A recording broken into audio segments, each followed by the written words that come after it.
Morning, YouTube. I just wanted to do a quick video. Haven't made a video in a long time. Anywho, I have a brand new 2021 RAM Longhorn high output with the IS and trans,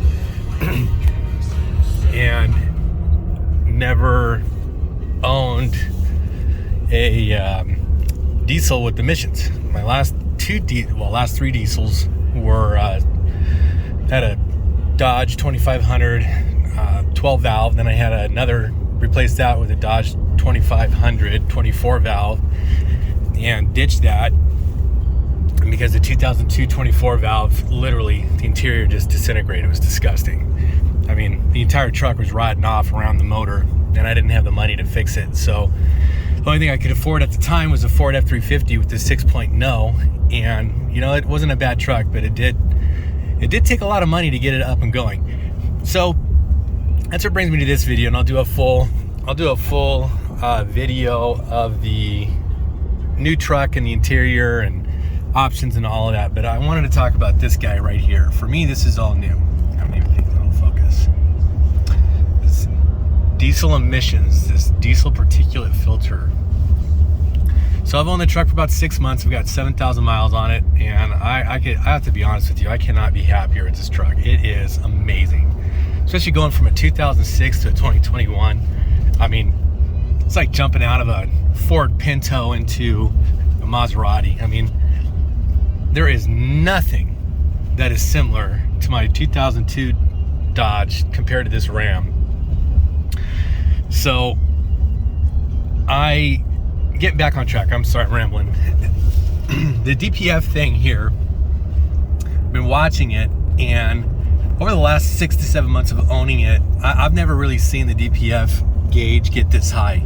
It normally goes into active regeneration long before I see it go into here. And over the last couple of days, I've watched it fluctuate between this and that middle hash mark, so halfway full, and then it go back down.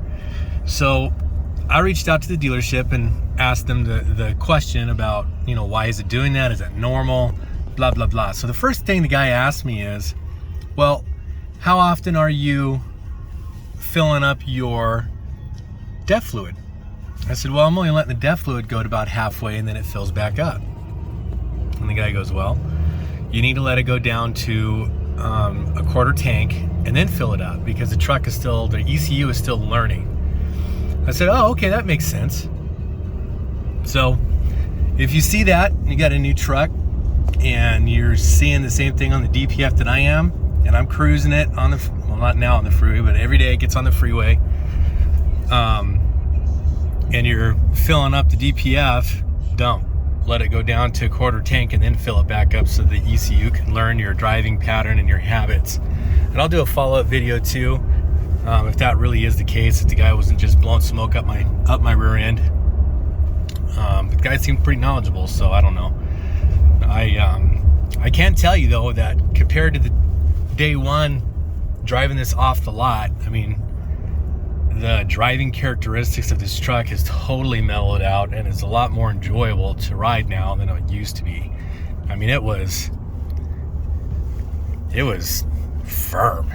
I mean, the thing would shift and throw you in the back seat, and at about, I want to say around 1,000 to 2,000 miles in, you know, the shifts really started to mellow out, and the truck started to drive better.